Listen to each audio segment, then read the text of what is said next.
What is the best way to answer the salary question? Oh, here we go. Understand this.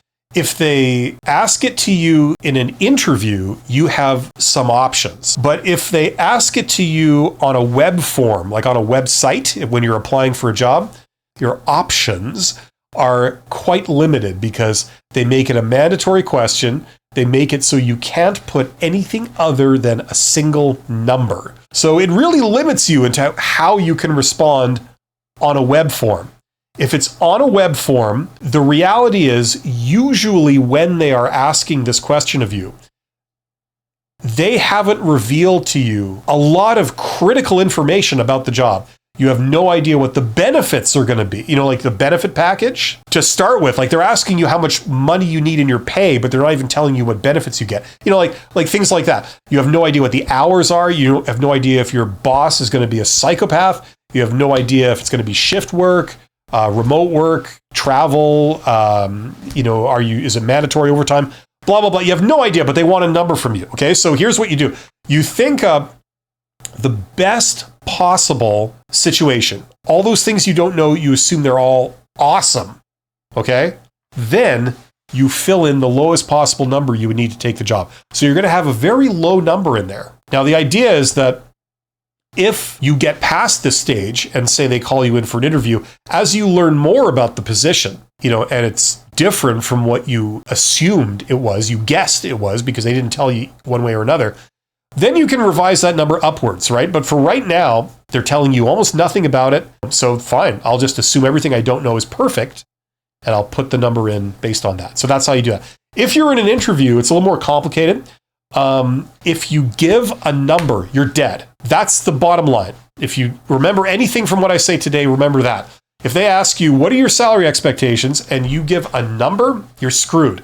Because the way it works is they're not asking that question because they want to work with you and see how they can accommodate you and make it worth your while. That's not why they're asking. They're asking to eliminate you. It's a pass-fail question.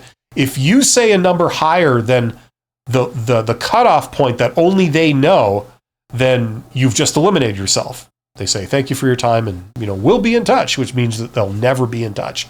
So if you give a number, either it's too high and you've just eliminated yourself, or you gave a number that's kind of low and you did eliminate yourself, but now you've tied your value to like a low number, right? That they're going to try and hold you to if you do get to the point where they offer you the job, they make you an offer.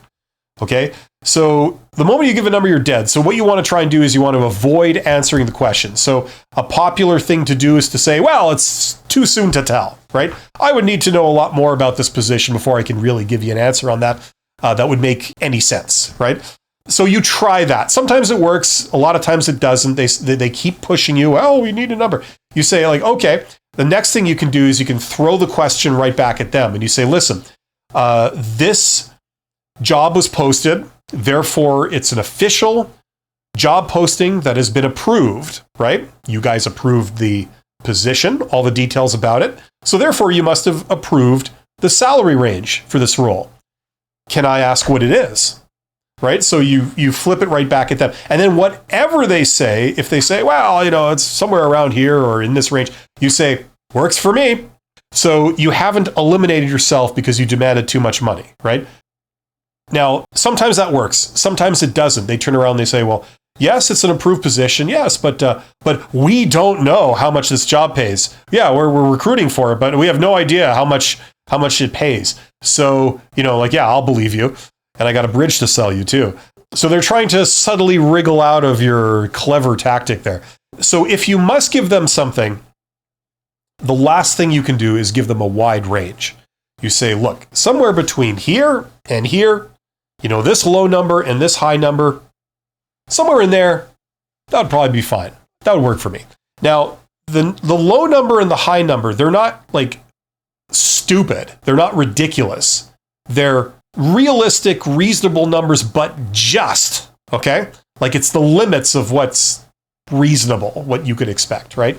Don't say somewhere between, minimum wage and, 5.5 million, somewhere in there where you don't give ridiculous numbers. You give like, a reasonable kind of thing, but it's a wide range, okay?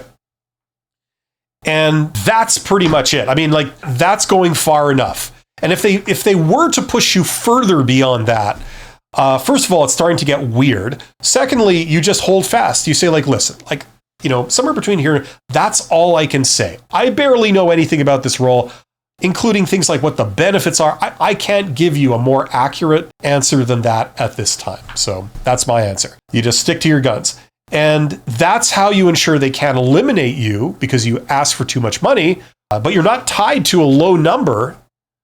So later on, if they give you an offer, you never said that, you'd be happy with a low number, right? You gave a wide range.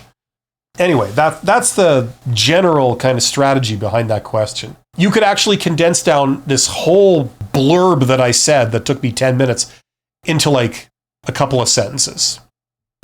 It's really not that much to it. I'm just explaining the reasoning. Hopefully that makes sense.